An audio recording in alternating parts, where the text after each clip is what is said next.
Nah, kemudian ini saya cepat aja ya. Ada beberapa instrumen yang kita gunakan untuk mengkaji status kognitif dan mental ya. Ini ada short portable mental status questionnaire, ada mental state exam atau MMSE, atau inventaris depression back. Sebenarnya ini bukan ini ya, back in BDI ya, back depression inventory kalau teman-teman searching itu.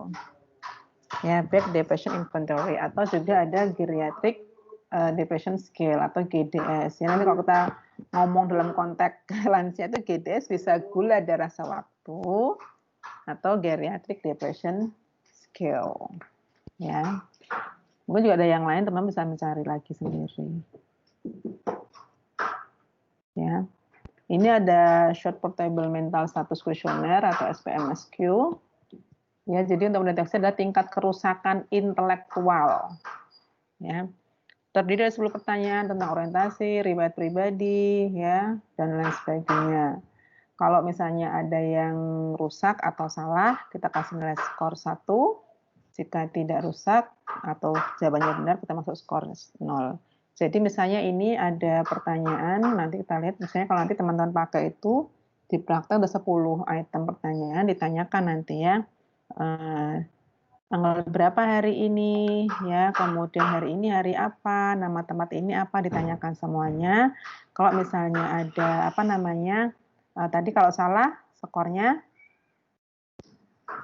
1 ya, kalau misalnya benar skornya 0. Nah, perlu dilihat ini beberapa pertanyaan yang misalnya seperti ini nih, siapa Presiden Indonesia gitu. Siapa Presiden Indonesia sebelumnya, ini kita harus lihat lagi ya, ini siapa ini, misalnya kalau misalnya dia nggak ngerti konteksnya di tempat itu, yang kira-kira dia paham itu apa, misalnya nama pengasuhnya siapa gitu ya, misalnya, atau nama lurahnya siapa, nama lurah sebelumnya siapa, ini bisa disesuaikan sesuai dengan konteksnya si klien ini ya. Ini kok berapa nomor itu, di mana alamatnya gitu ya, berapa nomor rumahnya, bisa dilihat di sana. Ya, kurangi 3 dari 20 dan tetap pengurangan. Jadi misalnya 20 dikurangi 3, dikurangi 3, dikurangi 3, itu bagaimana? Nanti dilihat skornya, dia benar atau salah, ya. Nah, ini interpretasinya, kalau kesalahannya antara skornya 0 sampai 3, kita bilang ya normal lah, salah-salah dikit 3 gitu ya. Tapi kalau misalnya 4 sampai 5 dianggap kerusakan fungsi intelektualnya ringan, kalau 6 sampai 8 sedang, kalau 9 sampai 10 berat. Ini juga penting ya, nanti menentukan bagaimana intervensi kita ke depan ya. Nanti teman-teman belajar ada senam otak ya, untuk mempertahankan fungsi kognitif ya, supaya tidak lebih turun lagi ya. Biasanya ada mungkin intervensi-intervensi lain, seperti kalau yang saya tahu, kalau misalnya di Muslim itu dia kalau dia rajin rajin membaca Al-Qur'an itu juga biasanya fungsi kognitifnya bagus, karena dipaksa dia untuk memahami huruf per huruf gitu ya, atau dia rajin membaca buku, itu juga mempertahankan fungsi kognitif, karena berpikir ini maknanya apa ya, kalimat ini maknanya apa ya, seperti itu. Nanti ada intervensi-intervensi yang bisa gunakan berdasarkan dari hasilnya ini. Nah, ini saya nggak tahu kalau kita apa enggak nih. Jadi mini mental state exam ini menguji aspek kognitif ya. Ada beberapa aspek ini, teman-teman bisa lihat di sini. Kelihatan nggak ya yang saya ini kan? Nah, misalnya seperti ini. Kelihatan nggak nih? Sudah terlihat, Bu. Ya. Nanti ada pertanyaan-pertanyaan, teman-teman bisa menjawab. Suruh lansia suruh menjawab ini sekarang ini tahun apa, musim apa ya, misalnya musim hujan atau musim panas, kemarau, bulan, tanggal, hari apa ya. Ini ada 5 item. Nanti kalau benar semuanya skornya tertinggi 5. Teman-teman bisa kasih skor ini ya. Kemudian ini lantai ada tempat ya, boleh ada 5 tempat yang teman bisa tanyakan. Ya, nanti diberi skor, berapa skor tertinggi. Kemudian sebutkan 3 objek, ya. Kemudian setiap objek detik disuruh mengulang dia, ya, benar nggak? Ya, saya kursi, Sudah lagi, coba tadi diulang tadi apa Mbak? Kursi, misalnya gitu ya. Dia disuruh mengulang lagi ya, ini memori. Ya, dia benarnya berapa dari 3 objek itu. Kemudian di sini ada atensi dan kalkulasi. Ya, misalnya, nah ini berkurang nih. Dari 100 coba dikurangkan 5, 5, 5 ya sampai 5 angka ke depan. Ya, nanti diinikan. Ya, setiap jawaban benarnya diberi nilai 1 karena ada 5 jawaban, dia benarnya berapa? Ya, atau disuruh mengeja terbalik nih, ya, mengeja terbalik nama ada 5 itu disuruh mengeja bagaimana apakah dia mengejanya benar atau tidak. Paling enak ya ini angka ya. Kalau ini salah satu juga bingung kolek-walik gitu ya. Kemudian recall ini juga diminta menyebut 3 objek di atas ya. Pertanyaan nomor 3 ini juga masuk juga, ada nilainya juga sama. Kemudian bahasa, saya kita nunjuk nih, saya kita nunjuk pensil ya atau ngangkat pensil. Ini apa nih Mbak? Gitu ya. Ini saya nggak ada nih.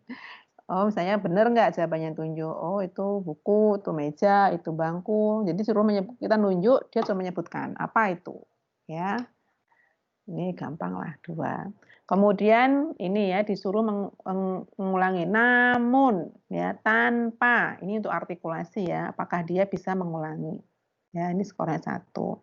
Kemudian disuruh perintah, Mbak coba begini ya. Tapi yang dia bisa ya, ambil kertas dengan tangan kanan. Ya, ada 3 perintah, dia benarnya berapa. Ya. Kemudian ini juga diminta membaca ya dan melakukan perintah. Bisa nggak ada perintah di tulisan disuruh membaca dan dilakukan. Ya, ini benar atau tidak. Kemudian lansia diminta menulis kalimat singkat tentang ini ya. Bisa pendek-pendek aja, misalnya saya senang, misalnya perasaan ya, itu suruh nulis. Jadi jangan panjang-panjang kalimatnya, paling ada 2 kata saja. Ya. Kemudian kita suruh gambar, kita juga bisa menggambar, dia disuruh menirukan, misalnya sama atau tidak, ya. Yang simbol-simbol saja kita lihat benar atau tidak. Nah ini nanti semua skornya kita total, ya.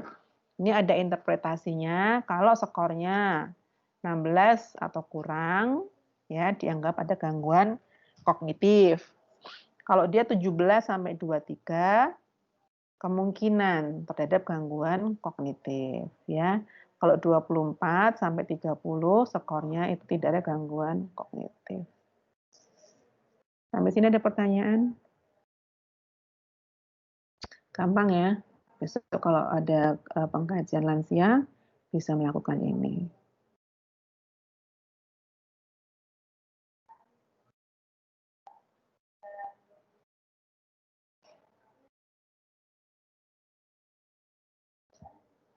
Ada pertanyaan? Saya lanjut ya.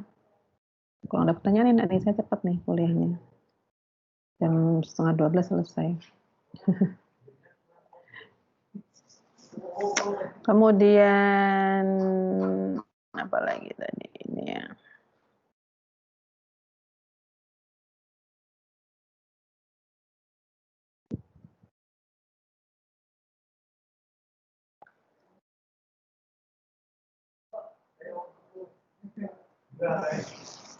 Nah, kemudian ada apa namanya? Ada BDI ya atau Back Depression Inventory. Teman-teman bisa mencari BDI, ada BDI 1, ada BDI 2 gitu ya. Mengukur afektif ya, afeksi ya, berarti emosi. Emosi di sini lebih ke depresi ya, yang itu adalah mempengaruhi suasana hati, depresi pada seseorang. Nanti ada beberapa karakteristik ya, nanti kita bisa lihat di skornya. Bisa dibaca sendiri ya ini ya. Nah, tuh ini nggak kelihatan lagi, nih kecil lagi nih. Kecil banget ya. Saya bacakan aja kalau gitu ya. Ini ada di BD ini, ada skor ini A tentang kesedihan ya. Saya sangat sedih atau tidak bahagia ya. Saya galau. Coba saya bisa ini nggak? Kalau misalnya ini pen kelihatan. Kan ini ya. Ada beberapa poin di sini dari A ya, kesedihan sampai M ya 13 poin ya sampai M ini ya anoreksia. Teman-teman nggak perlu menghafalkan ini. Yang penting nanti pas mengkaji bisa menggunakannya. Ya. Di sini nanti ada pertanyaan-pertanyaan ya. Di sini saya sangat sedih apa ya? Bisa dibaca pertanyaan-pertanyaan di sini. Saya galau, saya sedih atau saya tidak merasa sedih. Ini ada skornya. Nanti pesimisme juga dikaji di sana. Saya merasa masa depan saya ya adalah sia-sia, nggak bisa membaik ya, dan lain sebagainya. Kalau teman-teman dilihat di sini pertanyaannya sangat panjang-panjang ya, nanti harus mencari kalimat-kalimat yang dibuat untuk simple. Kalau misalnya tanyakan nih, Simbah nggak ngerti ya. Nah, nanti cari pertanyaan yang maksudnya begini loh Mbak, lebih simpel. Nanti kira-kira ke depan ada nggak ini harapan misalnya ya, masa depannya bagaimana nih, bisa nggak membaik, itu kan lebih simpel gitu. Nah, ini bisa dikaji, nanti ada skornya. Ya, di sini ada banyak 0 sampai 3 di masing-masing item ini. Kemudian ini di sini adalah interpretasinya, penilaiannya ya. Dari 0 sampai 14 berarti tidak ada depresi atau minimal. Kalau 5 sampai 7 maksudnya depresi sedang, ringan. Kalau 8 sampai 15 sedang dan depresi berat ya. Saya nggak perlu lama-lama kuliah. Teman-teman bisa membaca dan saya pikir bisa dipahami. Ya nanti diinterpretasikan. Ini ada skor-skornya. Oke. Kemudian saya kembali lagi ke PPT.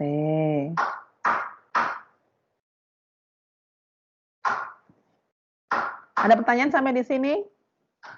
Sebelum saya melangkah lagi, tinggal dikit lagi nih PPT saya selesai.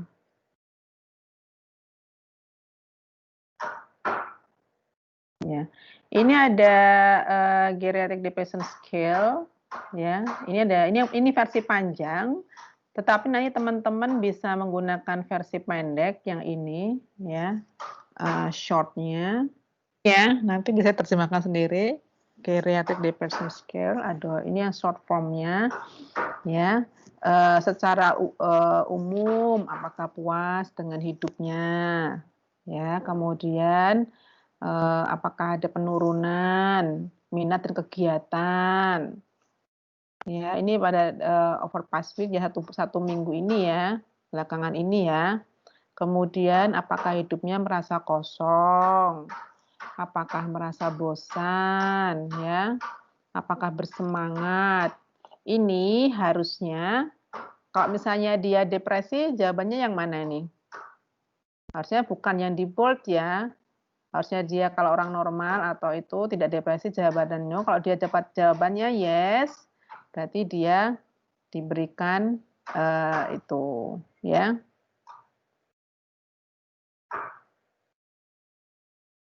Sorry, kalau misalnya jawabannya yang bold ini dia dapat skor 1 ya. Apakah puas? Gitu. Kalau dia masa tidak, berarti 1 ya. Setiap jawaban ini ada interpretasinya di bawah ya. Menjawab yang di bold berarti ada indikasi depresi. Dikasih poin 1 ya. Nanti bisa dibaca ya. Apakah merasa bersemangat ya, berenergi ya. Apakah Anda merasa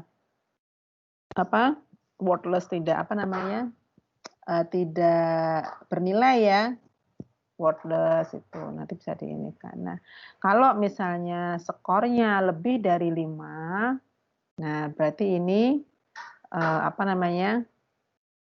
ada sugesti depresi ya. Lebih dari 10 ya, indikatif depression ya.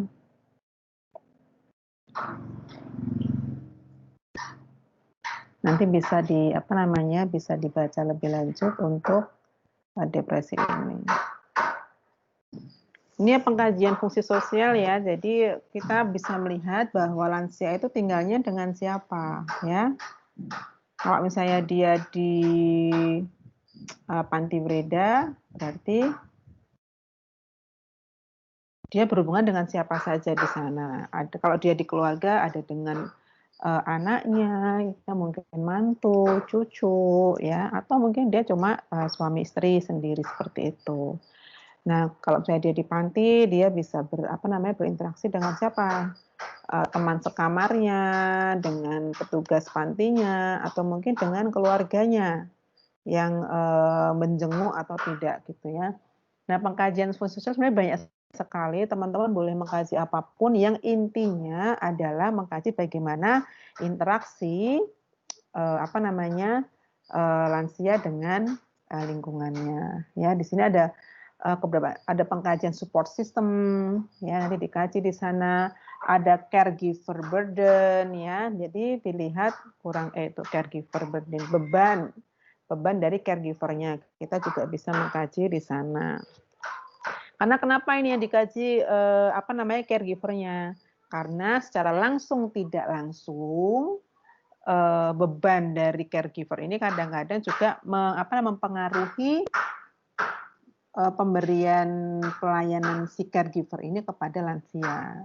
Saya ini si anaknya merasa terbebani ya merawat lansia gitu ya, capek gitu. Kadang-kadang mungkin dia akan marah-marah ke lansianya gitu ya. Nah itu juga akan berdampak pada lansia juga. Biasanya beberapa saya pernah pengalaman di panti itu, nanti kalau teman-teman mengalami ya, kadang-kadang masalah dalam si caregivernya itu juga dibawa ke lansianya. Nanti lansianya kena marah-marah, nanti lansianya diem aja, sedih gitu ya. Itu juga bisa berdampak kepada lansia. Nanti dilihat juga pengkajian kesejahteraan ekonomi juga berdampak juga ya. Mungkin sekarang ini kalau saya lihat-lihat di IG itu lansia-lansia masih bekerja gitu ya, kasihan banget ya. Harusnya sudah beristirahat gitu ya, panen dari itunya, sekarang masih bekerja gitu ya, mungkin bisa juga mempengaruhi psikososialnya dia. Elder mistreatment ya, kayak penganiayaan pada lansia gitu ya, itu juga bisa terjadi. Nanti teman-teman bisa mencari kalau misalnya ada istilah elderly neglect atau pengabaian gitu ya, itu juga dicuekin itu juga termasuk masalah lansia itu ya, tidak hanya mistreatment melakukan sesuatu, tapi ternyata neglect juga ada masalah di sana ya. Kemudian ada juga family Apgar score ya, pengkajian untuk mengkaji kepuasan seseorang di keluarga. Dia lebih mengkaji ke bagaimana keluarga itu berfungsi sehingga dia mempengaruhi kepuasan dia di dalam keluarga. Ya, ini nanti kita lihat bersama pengkajian seperti apa. Saya nggak akan cerita semuanya, teman-teman bisa mencari begitu banyak instrumen, kita bilang instrumen atau tool atau kuesioner atau scale. Kalau searching ya, teman bisa pakai keywordnya itu instrumen, pakai bahasa Inggris ya, kalau bahasa Indonesia mungkin namanya sedikit banget. Ada instrumen, ada scale, ya, ada kuesioner, lebih banyak scale. Biasanya kalau scale itu dia akan skala untuk mengukur sesuatu gitu. Ya, dia dari hal yang subjektif berusaha untuk diobjektifkan berdasarkan dengan penelitian yang ada. Ini misalnya family Apgar score ya, misalnya ini ada pertanyaan, saya puas ya, saya bisa minta bantuan ke keluarga jika ada sesuatu yang mengganggu saya, ya. Ini nanti dilihat jawabannya apa. Cuma ada 5 poin, ya nanti kita lihat apakah ada masalah disfungsi di keluarga atau tidak. Saya puas dengan cara keluarga membicarakan berbagai hal dengan saya dan berbagi masalah dengan saya. Ya, saya puas keluarga saya menerima dan mendukung keinginan saya. Ya, ini teman-teman bisa lihat kalimatnya tuh panjang-panjang. Sedangkan kita tahu bahwa nanti kita ngomong bahwa untuk ngomong dengan lansia itu ada tekniknya ya, supaya bagaimana dia memahami pertanyaannya dan dia bisa menjawab dengan benar. Mudeng ya. Kadang-kadang si Mbak gini, gimana Mbak? Hampir selalu iya. Kadang-kadang Mbak iya. Kan bingung, sebenarnya dia nggak paham dengan apa yang kita tanyakan. Ya, nanti kira-kira bagaimana Mbak? Terus-terusan atau kadang-kadang atau sedikit, jarang sekali gitu kan. Nah, itu juga nanti kita harus mengulang-ulang untuk satu-satu item itu, ya. Nanti ini ada pengisiannya, kalau misalnya dia hampir selalu diberikan nilainya 2, ini berarti bagus ya, ini karena kepuasan, berarti kita lihat bagaimana keluarga bisa berfungsi dengan baik dan memberikan kepuasan kepada anggota keluarganya ya. Nah, ini skornya kalau hampir selalu itu 2, kalau kadang-kadang 1, kalau sangat jarang 0. Nanti semua ditotal, ini ya, ditotal. Nanti kita lihat skornya, ya. Kalau dia ini semua kan 2, 2, 2, 2, dikali 5, 10 ya, berarti keluarganya bagus nih, fungsional tinggi. Jadi keluarganya bisa berfungsi dengan bagus, ya. Kalau misalnya ini 4 sampai 7 berarti ada disfungsi disfungsi keluarga sedang. Berarti keluarganya tidak bisa berfungsi dengan baik ya, tapi masih dalam level yang sedang. Kalau 0 dan sampai 3 berarti memang keluarganya tidak bisa berfungsi dengan baik. Kalau pada konteks ini adalah pada lansia. Ya, nanti bisa dicoba. Mungkin teman-teman nanti bisa mencoba ya dengan diri sendiri atau hanya mencoba mengkaji keluarganya, tanya ibunya misalnya atau tanya adiknya, nanti kita tahu nih segini berarti keluarga saya di mana nih, posisinya di mana. Ya nanti data ini bisa menunjang masalah-masalah yang mungkin muncul, masalah psikososial yang mungkin muncul pada lansia atau lansia dan keluarganya gitu ya.